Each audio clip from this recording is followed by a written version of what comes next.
जय हिंद। लेटर वैदिक कल्चर के बारे में हम बात कर रहे थे और इससे पिछले सेशन में हमने बात की थी लेटर वैदिक आर्यंस की पॉलिटिकल लाइफ और सोशल लाइफ के बारे में। उसी बातचीत को आज के सेशन में भी कंटिन्यू करते हुए आज हम बात करेंगे लेटर वैदिक एज की इकोनॉमी के बारे में और रिलीजन के बारे में। इन सभी टॉपिक्स के बारे में आज हम पढ़ेंगे, बातचीत करेंगे। देखो, शुरू करते हैं। सबसे पहले हम बात करेंगे लेटर वैदिक एज की इकोनॉमी के बारे में। और जब बात होती है लेटर वैदिक एज की इकोनॉमी के बारे में, तो सबसे पहली चीज तो ये कि इस लेटर वैदिक एज के दौरान इकोनॉमिक एक्टिविटीज में डाइवर्सिफिकेशन देखने को मिलेगा। इस लेटर वैदिक एज के दौरान एग्रीकल्चर देखने को मिलेगा, पास्चुलिज्म देखने को मिलेगा, क्राफ्ट प्रोडक्शन देखने को मिलेगा, ट्रेड देखने को मिलेगा। तो इकोनॉमिक एक्टिविटीज में डाइवर्सिफिकेशन देखने को मिलेगा इस लेटर वैदिक एज के दौरान। हमने पढ़ा था कि जो अर्ली वैदिक सोसाइटी हुआ करती थी, जो ऋग वैदिक सोसाइटी हुआ करती थी, वो प्राइमरीली पास्चुरल सोसाइटी हुआ करती थी। ये जो अर्ली वैदिक सोसाइटी हुआ करती थी, ये प्राइमरीली लाइव स्टॉक के इर्द गिर्द घूमती थी। लेकिन इस लेटर वैदिक एज के दौरान agriculture became the dominant activity. इस लेटर वैदिक एज के दौरान agriculture became the chief means of livelihood. और एग्रीकल्चर ना सिर्फ डोमिनेंट एक्टिविटी बनेगी, एग्रीकल्चर की इंपॉर्टेंस रिचुअल्स में, एग्रीकल्चर की इंपॉर्टेंस रिलीजन में भी इंक्रीज होती हुई दिखाई देगी। फॉर एग्जाम्पल, शतपथ ब्राह्मणा के अंदर बताया गया है कि राजा जो है, किंग जो है, वो रिचुअल के तौर पे प्लाविंग किया करता था, हल लगाया करता था। अब राजा रिचुअल के तौर पे हल लगा रहा है, खेत को प्लाव कर रहा है, ये क्या दिखाता है? ये दिखाता है कि एग्रीकल्चर की जो इंपॉर्टेंस है वो इंक्रीज होती जा रही है। इसी शतपथ ब्राह्मणा के अंदर बताया गया है कि जो विदेह के राजा हैं माधव, वो फॉरेस्ट को जलाते थे between river Saraswati and river Gandak, और फॉरेस्ट को जला के इस लैंड पे एग्रीकल्चर को प्रैक्टिस किया करते थे। राजा खुद रिचुअल के तौर पे एग्रीकल्चर को प्रैक्टिस कर रहा है। ये क्या दिखाता है कि एग्रीकल्चर जो है वो डोमिनेंट एक्टिविटी हो गई है और एग्रीकल्चर की इंपॉर्टेंस जो है वो बढ़ती जा रही है। इस लेटर वैदिक एज के दौरान जो कल्टीवेशन किया जाता था, वो कल्टीवेशन प्लाव के थ्रू किया जाता था और मिक्स्ड फार्मिंग देखने को मिलती थी। कल्टीवेशन प्लाव के थ्रू किया जाता था, लेकिन ज्यादा इंपॉर्टेंट चीज क्या है कि इस लेटर वैदिक एज के दौरान मिक्स्ड फार्मिंग देखने को मिलती थी। लैंड अभी भी कॉमनली ओन की जाती थी बाय द क्लैन। पूरा का पूरा क्लैन जो है वो लैंड को कॉमनली ओन करता था।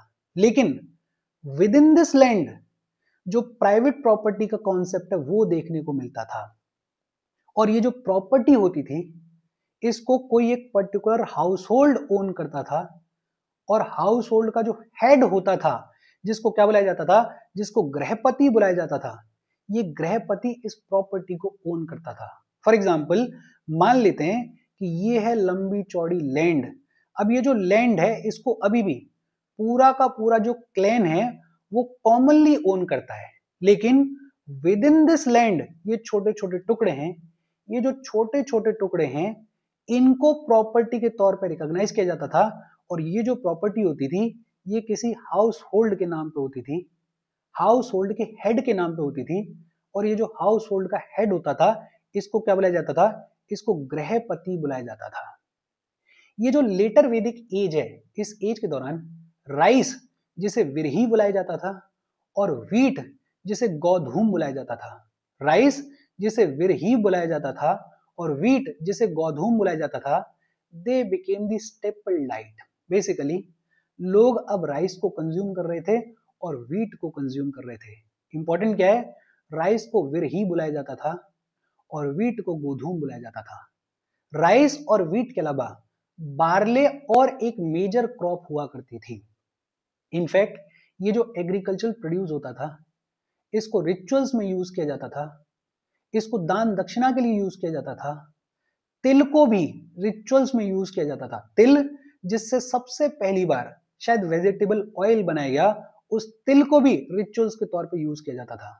और ये भी क्या दिखाता है? ये दिखाता है कि इस लेटर वैदिक एज के दौरान एग्रीकल्चर की जो इंपॉर्टेंस है वो सिग्निफिकेंटली इंक्रीज हो गई है।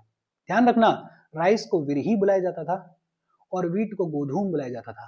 राइस और व्हीट के अलावा बार्ले भी एक और मेजर क्रॉप हुआ करती थी। ये जो लेटर वैदिक एज है, इस एज के दौरान सोसाइटी जो है वो लार्जली रूरल हुआ करती थी, एग्रीकल्चर डोमिनेंट हुआ करता था, एग्रीकल्चर के ऊपर फोकस्ड होती थी।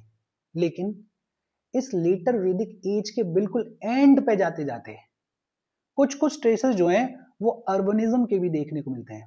जैसे अगर तैत्तिरीय अरण्यक के बारे में बात करें तो तैत्तिरीय अरण्यक में नगर शब्द को मेंशन किया गया है। नगर प्रोबेबली ये जो शब्द है ये टाउन के लिए यूज किया गया है, लेकिन सोसाइटी लार्जली अभी भी कैसी होती थी, रूरल हुआ करती थी।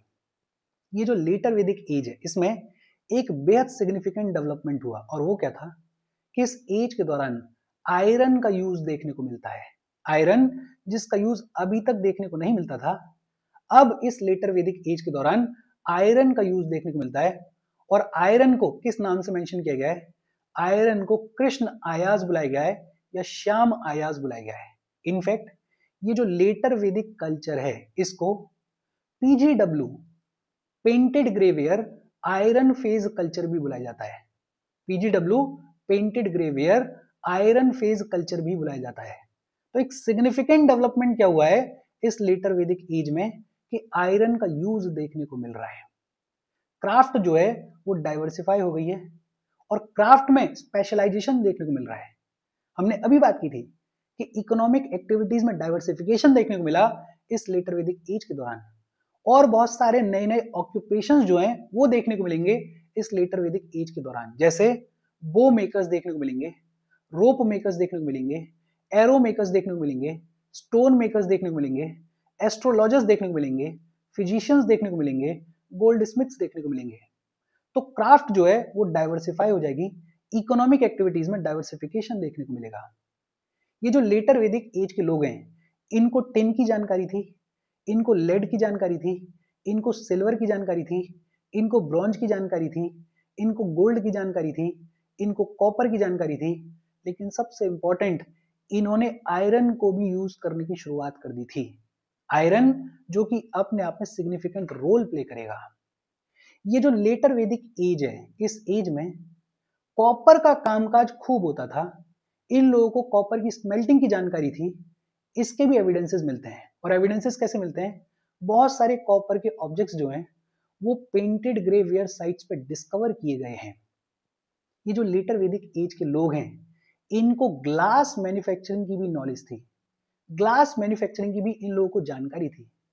एक टर्म देखने को मिलता है इस एज में और वो टर्म है श्रेष्ठिन्स।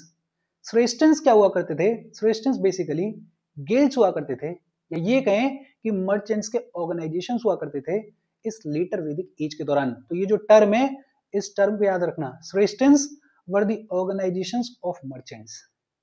ये जो लेटर वैदिक एज है इसमें एक्सचेंज अभी भी बार्टर सिस्टम के तौर पर ही हो रहा था। अभी भी बार्टर सिस्टम जो है वही प्रेवलेंट था, लेकिन निष्क नाम की जो करेंसी हुआ करती थी अब उसको भी कन्वीनियंस के तौर पे आम तौर पे यूज किया जाता था। मतलब निष्क का जो यूज है वो अब इंक्रीजिंगली देखने को मिल रहा था इस लेटर वैदिक एज के दौरान। ट्रांसपोर्ट के लिए वैगन्स को यूज किया जाता था, और ये जो वैगन्स हैं इनको अब कौन ड्रॉ करता था? ऑक्स ड्रॉ किया करता था। बुलक कार्ट्स जो हैं उनको रिप्लेस कर दिया गया है और अब वैगन्स को यूज किया जा रहा है। लेटर वैदिक एज के दौरान एक बेहद सिग्निफिकेंट डेवलपमेंट क्या हुआ? अर्ली वैदिक एज में क्या होता था कि जो इकोनॉमी है वो वॉलेंटरी ट्रिब्यूट्स के थ्रू चला करती थी, जिसको बाली बुलाया जाता था। लोग अपनी इच्छा से अपने चीफ को वॉलेंटरी ट्रिब्यूट्स दिया करते थे, बाली दिया करते थे। लेकिन इस लेटर वैदिक एज के दौरान कलेक्शन ऑफ टैक्सेस देखने को मिलेगा, कलेक्शन ऑफ ट्रिब्यूट्स देखने को मिलेगा, और ये सब कुछ मैंडेटरी कर दिया जाएगा। अब ये सब कुछ वॉलेंटरी नहीं रहेगा। बाली जो कि कल तक वॉलेंटरी ट्रिब्यूट हुआ करती थी, कल तक से मेरा मतलब जो अर्ली वैदिक टाइम्स के दौरान वॉलेंटरी ट्रिब्यूट हुआ करती थी, अब वो रेगुलर टैक्स बन जाएगी, अब वो मैंडेटरी हो जाएगी, अब वो देनी ही देनी पड़ेगी। और बाली को कलेक्ट करने के लिए एक ऑफिसर अपॉइंट कर दिया गया, और ये जो ऑफिसर था इसको क्या बुलाया जाता था? इसको बाली साधक बुलाया जाता था। बाली को कौन कलेक्ट करता था? बाली को बाली साधक कलेक्ट करता था। जो ट्रेजरर हुआ करता था उसको संग्रहित्री बुलाया जाता था। ट्रेजरर को क्या बुलाया जाता था? संग्रहित्री बुलाया जाता था। अच्छा, राजा को एग्रीकल्चर के प्रोड्यूस में से शेयर दिया जाता था, किंग के लिए एग्रीकल्चर प्रोड्यूस में से शेयर दिया जाता था और उसको भाग बुलाया जाता था। क्या बुलाया जाता था? भाग बुलाया जाता था। और भाग को कलेक्ट कौन करता था? भाग दुगास कलेक्ट करता था। भाग को कलेक्ट कौन करता था? भाग दुगास इसको कलेक्ट किया करता था। जो सेरेमोनियल गिफ्ट्स दिए जाते थे उनको क्या बुलाया जाता था? उनको भोग बुलाया जाता था। सेरेमोनियल गिफ्ट्स को क्या बुलाया जाता था? भोग बुलाया जाता था। हालांकि ऐसा लगता है कि जो ट्रिब्यूट पे की जाती थी वो ट्रिब्यूट सिर्फ और सिर्फ वैश्य कम्युनिटी के लोग पे किया करते थे। देखो, ये जो टर्म्स हैं, ये टर्म्स अपने आप में इंपॉर्टेंट हैं। टर्म्स कभी कभार पूछ ले जाते हैं। एक तो ये याद रखना, श्रेष्ठिंस। श्रेष्ठिंस क्या होते थे? दे वर बेसिकली गिल्ड्स और ऑर्गेनाइजेशंस ऑफ मर्चेंट्स। फिर इसके अलावा बाली, उसको मैंडेटरी कर दिया गया। और बाली को कलेक्ट कौन करता था? बाली साधक कलेक्ट किया करता था। ट्रेजरर अपॉइंट कर दिया गया और ट्रेजरर को क्या बुलाया जाता था? संग्रहिता बुलाया जाता था। एग्रीकल्चर प्रोड्यूस में से राजा के लिए जो शेयर जाता था उसको क्या बुलाया जाता था? उसको भाग बुलाया जाता था। और भाग को कलेक्ट कौन करता था? भाग दुगाज इसको कलेक्ट किया करते थे। जो सेरेमोनियल गिफ्ट्स हुआ करते थे उनको क्या बुलाया जाता था? उनको भोग बुलाया जाता था। अच्छा, ये जो लेटर वैदिक एज है, इस एज में 4 टाइप की पोट्रीज देखने को मिलती हैं। कौन कौन सी 4 टाइप की पोट्रीज देखने को मिलती हैं? एक पेंटेड ग्रे वेयर देखने को मिलती है, एक ब्लैक एंड रेड वेयर देखने को मिलती है, एक ब्लैक शिप्ड वेयर देखने को मिलती है और एक रेड वेयर देखने को मिलती है। 4 टाइप की पोट्रीज देखने को मिलती है। कौन कौन सी? एक पेंटेड ग्रे वेयर, दूसरी ब्लैक एंड रेड वेयर, तीसरी ब्लैक शिप्ड वेयर और चौथी रेड वेयर। बेहद सिंपल और इजी सी बातचीत है। एक बार फिर से रिवाइज करते हैं। देखो, मोटा मोटा अगर बात करें तो एक तो आपको ये याद रखना है कि इस लेटर वैदिक एज के दौरान agriculture became the dominant activity. और एग्रीकल्चर सिर्फ डोमिनेंट एक्टिविटी नहीं बनेगी, एग्रीकल्चर की इंपॉर्टेंस रिचुअल्स में और रिलीजन में भी इंक्रीज होती हुई दिखाई देगी। जो कल्टीवेशन है वो प्लाव के थ्रू किया जाता था, लेकिन बेहद इंपॉर्टेंट चीज क्या हुई कि मिक्स्ड फार्मिंग देखने को मिलती थी। लैंड को अभी भी पूरा का पूरा क्लेम कॉमनली ओन करता था, लेकिन with in this land property को रिकॉग्नाइज किया जाता था। और प्रॉपर्टी जिस हाउस होल्ड के नाम पे होती थी, जिस हाउस होल्ड हेड के नाम पे होती थी, उसको क्या बुलाया जाता था? उसको गृहपति बुलाया जाता था। या फिर ये कहें कि head of the house hold को गृहपति बुलाया जाता था और गृहपति के नाम पे ये प्रॉपर्टी हुआ करती थी।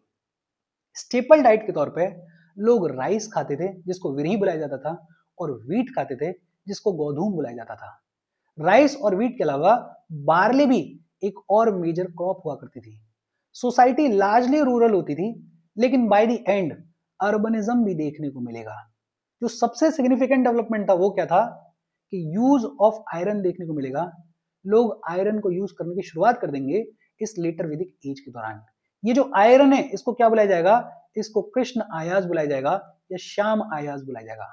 इनफैक्ट आयरन के यूज की वजह से ये जो लेटर वैदिक कल्चर है इसको PGW, painted grey ware, iron phase culture भी बुलाया जाता है। तो ये जो नाम है ये भी अपने आप में इंपॉर्टेंट है। क्राफ्ट में डाइवर्सिफिकेशन देखने को मिलेगा, इकोनॉमिक एक्टिविटीज में डाइवर्सिफिकेशन देखने को मिलेगा। अच्छा, श्रेष्ठिंस एक टर्म है। श्रेष्ठिंस का मतलब गिल्ड्स और organisations of merchants. Exchange largely अभी भी बार्टर के थ्रू होता था, लेकिन निश को भी कन्वीनियंटली यूज किया जाता था। कलेक्शंस, टैक्सेस वो रेगुलर हो गए थे, ट्रिब्यूट्स मैंडेटरी हो गई थी।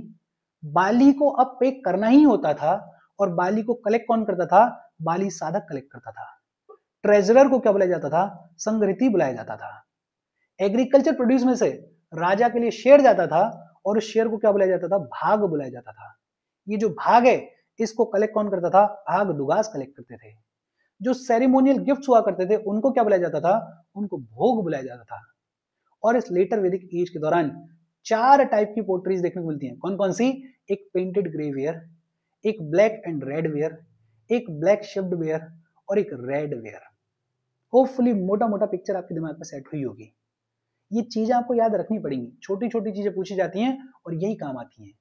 हम आगे बढ़े उससे पहले वीडियो पे लाइक के बटन को दबा दो। लाइक दबाना जरूरी है, बिकॉज यूट्यूब ऐसे ही फंक्शन करता है। जब आप वीडियो पे लाइक के बटन को दबाते हो तो यूट्यूब वीडियो को कंसिडर करता है और थोड़ा सा पुश कर देता है। तो लाइक का बटन दबा दो, शेयर कर दो अपने सोशल मीडिया हैंडल्स पे, व्हाट्सएप वगैरह पे अपने फ्रेंड्स को। जो भी लोग इसमें इंटरेस्टेड है, इससे रिलेटेड पढ़ाई कर रहे हैं, उनको शेयर कर दो। अगर चैनल को सब्सक्राइब नहीं किया है तो फॉर श्योर चैनल को सब्सक्राइब कर लो। और अगर आप केपेबल हो, हेल्प करना चाहते हो, तो आप हमें हेल्प कर सकते हो by clicking on the join button, या फिर आप कंट्रीब्यूट कर सकते हो क्यूआर कोड को स्कैन करके। अच्छा, इकोनॉमी की कहानी क्या रही वो तो होपफुली आपको समझ में आई होगी। अब सवाल आता है कि इस लेटर वैदिक एज के दौरान रिलीजन की कहानी क्या रही। देखो, हमने पढ़ा था अर्ली वैदिक एज के दौरान दो सबसे इंपॉर्टेंट गॉड्स कौन से होते थे। एक होते थे इंद्र और दूसरे अग्नि। ये दोनों सबसे important God's of the Rig वैदिक एज अब उनकी इंपॉर्टेंस खत्म हो जाएगी। इंद्र और अग्नि इस लेटर वैदिक एज के दौरान उतने इंपॉर्टेंट गॉड्स नहीं रहेंगे। अब एक नए गॉड का इमर्जेंस होगा और वो है प्रजापति। प्रजापति या फिर the creator became the supreme God. अब इस लेटर वैदिक एज के दौरान प्रजापति जो है वो सबसे बड़े गॉड हैं, वो सुप्रीम गॉड है। और प्रजापति के अलावा कुछ माइनर गॉड्स भी देखने को मिलेंगे। लॉर्ड विष्णु की इंपॉर्टेंस इस लेटर वैदिक एज में सिग्निफिकेंटली ग्रो हो जाएगी और लॉर्ड विष्णु को प्रोटेक्टर ऑफ पीपल के तौर पे देखा जाएगा। रुद्र, इनकी भी जो इंपॉर्टेंस है वो थोड़ी ग्रो हो जाएगी और रुद्र जो है उनको गॉड ऑफ एनिमल्स के तौर पे देखा जाएगा। तो एक इंपॉर्टेंट चीज क्या है कि अर्ली वैदिक एज में सबसे इंपॉर्टेंट इंद्र और अग्नि हुआ करते थे, अब उनकी इंपॉर्टेंस खत्म हो जाएगी और अब सबसे इंपॉर्टेंट गॉड कौन हो जाएंगे? Prajapati, the creator. प्रजापति के अलावा कुछ माइनर गॉड्स भी डेवलप हो जाएंगे, जैसे लॉर्ड विष्णु, जैसे लॉर्ड रुद्र। ये जो लेटर वैदिक एज है, इस एज के दौरान आइडोलेट्री भी देखने को मिलेगी, आइडल वर्शिप भी देखने को मिलेगी। और आइडल वर्शिप जो है उसमें भी स्ट्रेटिफिकेशन देखने को मिलेगा। अलग अलग सोशल ऑर्डर्स के अलग अलग आइडल्स, अलग अलग भगवान देखने को मिलेंगे। फॉर एग्जाम्पल, अर्ली वैदिक एज के दौरान ये जो पुशान नाम के गॉड होते थे, ये कैटल गॉड होते थे, ये कैटल की देखरेख करते थे। लेकिन इस लेटर वैदिक एज के दौरान पुशान जो है वो गॉड ऑफ शूद्रास बन जाएंगे, शूद्रों के गॉड बन जाएंगे पुशान। तो आपको देखने को मिल रहा है कि एक तो आइडल वर्शिप देखने को मिल रही है, दूसरा अब गॉड्स का भी डिवीजन हो रहा है according to the social order. ये जो लेटर वैदिक एज है, इस एज में फोकस होगा कल्ट ऑफ सैक्रिफाइस के ऊपर। बहुत सारे नए नए रिचुअल्स देखने को मिलेंगे और इन रिचुअल्स में सैक्रिफाइसेस की जो इंपॉर्टेंस है वो बढ़ती चली जाएगी। इनफैक्ट जो यजनाज होते थे, जो यज्ञ होते थे, उनका नंबर और उनकी फ्रीक्वेंसी भी इस लेटर वैदिक एज में इंक्रीज होती हुई दिखाई देगी। इंपॉर्टेंट यज्ञों की अगर बात करें तो अश्वमेध होता था, पढ़ा था हमने इससे पिछले सेशन में, वाजपेय होता था, राजस्व होता था। और इन सभी यज्ञों में, इन सभी रिचुअल्स में लार्ज स्केल का सेक्रीफाइस देखने को मिलेगा ऑफ एनिमल्स। एनिमल्स का सेक्रीफाइस लार्ज स्केल पे देखने को मिलेगा। ये प्रोबेबली क्यों हो रहा था? ये प्रोबेबली इसलिए हो रहा था बिकॉज ब्राह्मण्स जो हैं वो इस चेंजिंग सोसाइटी में अपने डोमिनेंस को मेंटेन करना चाहते थे। और डोमिनेंस मेंटेन कैसे होगा? जब ब्राह्मण्स बात करेंगे रिचुअल्स के बारे में, जब ब्राह्मण्स बात करेंगे सेक्रीफाइस के बारे में, जब ब्राह्मण्स बात करेंगे गॉड के बारे में, जब ब्राह्मण्स बात करेंगे कि ऐसा करोगे तो ये मिलेगा, ये अचीव होगा, तो शायद ब्राह्मण्स इस चेंजिंग सोसाइटी में अपनी सुप्रीमेसी को, अपने डोमिनेंस को मेंटेन करना चाह रहे थे। इसलिए ये जो रिचुअल्स हैं, ये जो सेक्रीफाइसेस हैं, ये जो कल्ट ऑफ सेक्रीफाइस है, इसको प्रमोट किया गया, इसको बढ़ावा दिया गया, इसमें इंक्रीज देखने को मिला। ये जो यज्ञ करवाए जाते थे, इनके दो पर्पस होते थे। एक पर्पस तो क्या होता था कि जो चीफ की अथॉरिटी है उसको स्टैब्लिश किया जाए ओवर द पीपल। जैसे राज तिलक हो रहा है, राज मुकुट रखा जा रहा है, लंबी चौड़ी सेरेमनी हो रही है, उसके थ्रू क्या किया जा रहा है? उसके थ्रू जो चीफ है, जो राजा है, उसकी अथॉरिटी को स्टैब्लिश किया जा रहा है लोगों के ऊपर। और दूसरा जो टेरिटोरियल एस्पेक्ट था उसको री एनफोर्स किया जाता था। फॉर एग्जाम्पल, अश्वमेध करवाया जाता था। अब अश्वमेध में क्या होता था? अश्वमेध में एक हॉर्स को छोड़ दिया जाता था जो कि रॉयल होता था, और वो रॉयल हॉर्स जिन जिन टेरिटरीज में अनचैलेंज जाता था, वो टेरिटरीज किसी पर्टिकुलर राजा की हो जाती थी, उस राजा की हो जाती थी जिसका वो रॉयल हॉर्स होता था। ये जो अश्वमेध होता था या ये जो रिचुअल्स होते थे, सेरेमनीज होते थे, इनमें बाहर के लोग भी बुलाए जाते थे। और जब बाहर के लोग बुलाए जाते थे तो उनको भी तो पता चलता था कि राजा की टेरिटरी कौन सी है, राजा की पहुंच कितनी है, राजा कितना बड़ा है। तो ये जो टेरिटोरियल एस्पेक्ट है इसको भी री किया जाता था इन यज्ञों के थ्रू। इस लेटर वैदिक एज के दौरान रिलीजन के अंदर फिलोसफिकल डायमेंशन भी देखने को मिलेगी। जैसे अब इन डिटेल बात होगी हेवन के बारे में, अब इन डिटेल बात होगी हेल के बारे में। अब ये जो कॉन्सेप्ट्स हैं रीबर्थ के, सोल के, ट्रांसमाइग्रेशन के, साल्वेशन के, ये और ज्यादा पॉपुलर हो जाएंगे। अर्ली टाइम्स में इन सब के ऊपर उतना फोकस नहीं था, कॉन्सेप्ट ऑफ सोल डेवलप नहीं हुआ था, कॉन्सेप्ट ऑफ साल्वेशन डेवलप नहीं हुआ था। लेकिन अब इस लेटर वैदिक एज में ये जो फिलोसफिकल डायमेंशन है रिलीजन की, ये भी इमर्ज होने लगेगी, ये भी डेवलप होने लगेगी। लेकिन इसी लेटर वैदिक एज के बिल्कुल एंड की तरफ अगर देखें तो ये जो प्रीस्टली डोमिनेंस देखने को मिलता है, इसके अगेंस्ट में स्ट्रॉन्ग रिएक्शन भी देखने को मिलेगा।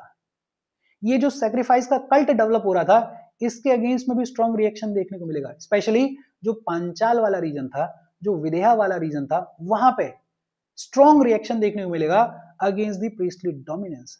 लगभग 600 बीसी के आसपास ये जो स्ट्रॉन्ग रिएक्शन है ये देखने को मिलेगा।